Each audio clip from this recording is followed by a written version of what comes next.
আজকের কি সুন্দর বাতাস দেখেছো এখন কত সুন্দর বাতাস নাক কান গলা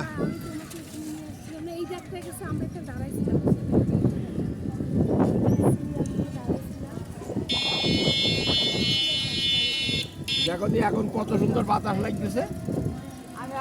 গাড়ি চললে কত সুন্দর বাতাস লাগে কান্নাকাটি করলে মানুষে মন্দ বলবে না বলবে ছেলেটা পচা খারাপ আর আনন্দ ফুর্তি করবা হাসবা তাহলে মানুষ ভালো বলবে